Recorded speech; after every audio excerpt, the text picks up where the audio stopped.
हरियाणा के रोहतक की हिमानी नरवाल जो कांग्रेस नेता थी, उसकी हत्या के बाद कातिल गिरफ्तार हो चुका है। हाथों में सबूत है, जिसके बाद फिर भी उलझी है हिमानी नरवाल के हत्या की गुत्थी। मां अलग कह रही हैं, सचिन के पिता अलग कह रहे हैं, हिमानी नरवाल कुछ और कह के गई थी। हिमानी नरवाल आखिर थी कौन? उसकी हत्या के बाद इतना बवाल हरियाणा के अंदर क्यों मचा है? आज के इस वीडियो में एक एक बातें बहुत ही विस्तार से समझने की कोशिश करेंगे। दरअसल अब से 2 दिन पहले हरियाणा में एक बैग से लाश बाहर आई। वो लाश कांग्रेस कार्यकर्ता और कानूनी पढ़ाई की छात्रा हिमानी नरवाल की थी। हिमानी उस वक्त भी चर्चा में आई थी जब वो भारत जोड़ो यात्रा के दौरान राहुल गांधी के साथ दिखाई दी थी। अब हरियाणा पुलिस ने हिमानी के कातिल को पकड़ने का दावा तो किया है, लेकिन अभी भी हत्या की वजह और मोटिव बताने को पुलिस तैयार नहीं है। आइए आपको बताते हैं इस हाई प्रोफाइल मर्डर केस की पूरी कहानी। एक मामले की 2 तस्वीरें। पहली तस्वीर में रोहतक के सांपला इलाके में मौजूद पुलिस वाले ने दिन के उजाले में एक बैग खोला। दूसरी तस्वीर में एक शख्स रात के अंधेरे में बैग लिए बेफिक्र चलता दिखाई दे रहा है। दोनों ही तस्वीरों में जो बैग है वो एक ही है। पहली तस्वीर उस वक्त की है जब कातिल लाश को बैग में डालकर उसे ठिकाने लगाने के लिए जा रहा था, जबकि दूसरी तस्वीर उस वक्त की है जब पुलिस वाले उस बैग को खोलकर उसमें से लाश बाहर निकाल रहे थे। तस्वीरों की ये बात समझाने और समझने के लिए बहुत जरूरी है कि जब एक कातिल कत्ल के बाद लाश को किसी बैग में ठोस कर उसे ठिकाने लगाने के लिए निकलता है, तो अब उसकी चाल ढाल, उसकी बॉडी लैंग्वेज कैसी होती है? कम से कम इस मामले के आरोपी कातिल की चाल ढाल देखकर ऐसा बिल्कुल नहीं लग रहा है कि इस वक्त वो किसी लाश को बैग में ढो रहा हो। ऐसा लग रहा है कि मानो सचमुच वो बैग में जरूरत का सामान रखकर किसी लंबे सफर के लिए निकल रहा हो। खैर चलिए अब इस सफर की पूरी कहानी जानते हैं। 11 मार्च 2025 सुबह 11 बजे Sampla bus stand Haryana, Rohtak Delhi highway के करीब चौधरी छोटू राम चौक है। फ्लाईओवर के नीचे आसपास का कुछ खुला इलाका और झाड़ियां हैं। सुबह एक राहगीर जब वहां से गुजरा तो उसकी नजरें झाड़ी के पीछे लावारिश पड़ी काले रंग के एक बैग पर पड़ी। वैसे भी आजकल लावारिस बैग जो अच्छा खासा बड़ा हो, उसे देखकर लोगों को फौरन शक होने लगता है। वजह यह भी है कि इधर कुछ वक्त से बैग में लाश को ठिकाने लगाने का सिलसिला पूरे देश में एक ही जैसा हो चला है। लिहाजा उस राहगीर ने भी फौरन पुलिस कंट्रोल रूम को इस बैग की खबर दी।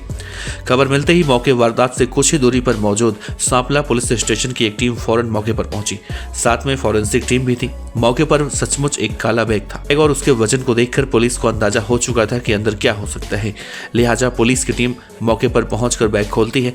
बैग में सबसे ऊपर रजाई का एक कवर था। कवर बाहर निकाला जाता है और उसे वहीं जमीन पर बिछा दिया जाता है। रजाई के कवर के नीचे बैग में ठूसी हुई एक लाश थी, जो लड़की। पुलिस बैग और मौके वारदात पर बाकी चीजों को खंगालती है, लेकिन ऐसा कोई भी सबूत नहीं मिलता जिससे लाश की शिनाख्त हो सके। लिहाजा पंचनामा कर पुलिस लाश को सरकारी अस्पताल के मुर्दा घर भेज देती है। कई घंटे बीत जाते हैं, लेकिन मरने वाले की शिनाख्त नहीं हो पाती। दोपहर से शाम हो चुकी थी। इलाके के विधायक के पास भी बैग में बंद इस लाश की बरामदगी की खबर पहुंची। जब उन्होंने लाश की तस्वीर देखी तो फौरन पहचान गए। उन्होंने बताया कि मरने वाली हरियाणा के रोहतक कांग्रेस की एक कार्यकर्ता हिमानी नरवाल है। इतना मालूम चलते ही पुलिस अब रोहतक के उस विजयनगर कॉलोनी में मौजूद हिमानी के घर का पता निकाल लेती है, जहां वो पिछले कुछ वक्त से किराए पर अकेली रहती थी। पुलिस की एक टीम फौरन उस पते पर पहुंचती है, लेकिन घर के बाहर ताला लगा हुआ था। अब हिमानी के जानकारों की मदद से दिल्ली में रहने वाली हिमानी की मां को खबर दे जाती है। खबर मिलते ही रविवार सुबह हिमानी की मां उस अस्पताल के मुर्दा घर में पहुंच जाती है, जहां हिमानी की लाश रखी थी। हिमानी की मां के पहुंचते ही पुलिस उनसे हिमानी के बारे में पूछताछ करती है। इस पूछताछ के बाद हिमानी की मां ये कहती हैं वो 27 फरवरी की शाम तक हिमानी के साथ रोहतक में थी, फिर वापस दिल्ली आ गई, जहां वो अपने बेटे जतिन के साथ रहती हैं। दिल्ली लौटने के बाद 27 फरवरी की रात भी हिमानी की उनसे बात हुई। तब उसने अपनी मां को कहा कि 28 फरवरी को एक पार्टी के रोड शो में जाने वाली है, जहां वरिष्ठ कांग्रेसी नेता भूपेंद्र सिंह हुड्डा भी मौजूद होंगे। हिमानी संग उनकी आखिरी बातचीत थी। इसके बाद हिमानी का फोन बंद हो गया, जो कि अमूमन कभी होता नहीं था। हालांकि बाद में मालूम चलता है कि 28 फरवरी को ऐसा कोई रोड शो नहीं था जिसमें भूपेंद्र सिंह हुड्डा शामिल होने वाले थे। तो फिर क्या हिमानी ने अपनी मां से झूठ बोला? अगर हाँ तो क्यों?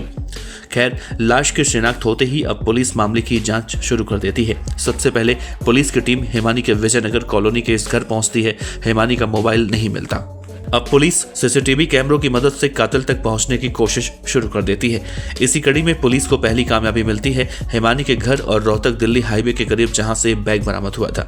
वहां कैमरों में पुलिस को कातिल की झलक दिखाई देती है। हिमानी की मां सविता की मदद से हिमानी का मोबाइल नंबर भी अब पुलिस के पास था। हिमानी के मोबाइल के कॉल डिटेल में उस कातिल का नंबर भी था और इत्तेफाक से वो नंबर 27 फरवरी की रात से लेकर 1 मार्च की सुबह तक हिमानी के घर का ही लोकेशन बता रहा था। 30 घंटे बीतते बीतते रोहतक पुलिस इस लड़के तक पहुंच जाती है, जिसका नाम था सचिन उर्फ ढिल्लो। वो हरियाणा के झज्जर का रहने वाला है। झज्जर में इसकी मोबाइल फोन की दुकान है, लेकिन इसकी गिरफ्तारी झज्जर नहीं बल्कि दिल्ली से हुई। रोहतक पुलिस के मुताबिक जब सचिन से पूछताछ हुई तो 27 फरवरी की शाम से लेकर 1 मार्च की सुबह तक पूरी कहानी कुछ यूं सामने आई। 27 फरवरी को हिमानी की मां सविता अपनी बेटी से मिलकर दिल्ली आई। असल में हिमानी की मां अपने बेटे जतिन के साथ दिल्ली रहती हैं। हिमानी भी पहले दिल्ली में रहा करती थी, लेकिन करीब 1.5 साल पहले उसने रोहतक के विजयनगर कॉलोनी में किराए पर एक घर लिया, जहां वो अकेली रहा करती है। क्योंकि वो रोहतक कांग्रेस की कार्यकर्ता थी, इसीलिए उसका ज्यादातर वक्त रोहतक में ही बीतता था। 27 फरवरी की शाम 4 बजे सविता हिमानी के घर से निकल चुकी थी। उनके जाने के ठीक 1 घंटे बाद सचिन हिमानी के घर पहुंचा। असल में सचिन और हिमानी लगभग 1.5 साल पुराने दोस्त बताए गए। सचिन अक्सर हिमानी के घर आता रुकता। 27 फरवरी की रात भी वो हिमानी के साथ ही था। 27 फरवरी की रात सब कुछ ठीक था। अगले दिन यानी कि 28 फरवरी को भी सचिन हिमानी के इसी घर में था, लेकिन शाम 5 बजे के आसपास किसी बात को लेकर उसका हिमानी से झगड़ा हुआ। इसी झगड़े के दौरान उसने गुस्से में मोबाइल फोन के चार्जर से हिमानी का गला घोंट दिया। इस झगड़े के दौरान दोनों के बीच हाथापाई भी हुई। इसमें सचिन का हाथ भी जख्मी हुआ। कुछ खून की छींटें रजाई पर पड़ी थी। चूंकि कत्ल अचानक हुआ था, लिहाजा सचिन को समझ में नहीं आया कि अब वो क्या करे। कमरे में गुजारने के बाद उसने हिमानी के हाथों की अंगूठी और बाकी के जेवर उतार लिए। उसका फोन, लैपटॉप लिया और हिमानी की स्कूटी से ही 34 किलोमीटर दूर झज्जर में अपने मोबाइल फोन की दुकान पर पहुंचा। रात को सचिन वापस हिमानी के घर लौटा। लाश अभी कमरे में पड़ी थी।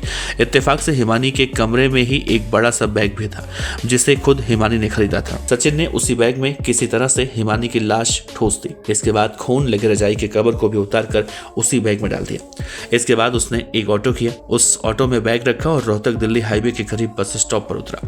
उसे पता था कि हाईवे के करीब अमूमन लोग बैग लेकर सफर करते हैं, इसीलिए कोई शक नहीं करेगा। फिर ऑटो वाले के जाने के बाद वो पैदल ही हाईवे के करीब फ्लाईओवर के नीचे एक सुनसान जगह पर पहुंचा, जहां उसने झाड़ियों में बैग रखा और निकल लिया। तक की कहानी तो पुलिस ने बता दी है। अब सवाल एक रह गया है, वो ये कि आखिर हिमानी और सचिन के बीच किस बात पर लड़ाई हुई थी कि 1.5 साल की दोस्ती को भुलाकर उसने हिमानी का खून कर दिया। सोमवार को रोहतक रेंज के एडीजी कृष्ण कुमार राव इस हत्याकांड को लेकर प्रेस कॉन्फ्रेंस कर रहे थे। इस दौरान अलग अलग तरीके से कई बार घुमा फिराकर रिपोर्टरों ने उनसे कत्ल के मकसद यानी मोटिव को लेकर सवाल पूछा, लेकिन उन्होंने हर सवाल को अपने हिसाब से घुमा दिया। हिमानी नरवाल एक पॉलिटिकल पार्टी से जुड़ी हुई थी, तो क्या इस हत्याकांड के पीछे कोई राजनीतिक वजह थी? क्या पॉलिटिकल राइवलरी ने हिमानी की जान ली, या फिर इस हत्याकांड की वजह कुछ और है? एक ऐसी वजह जिसे खुद हरियाणा पुलिस बिना पुख्ता किए, बिना किसी सबूत के इस वक्त आम नहीं करना चाह रही है।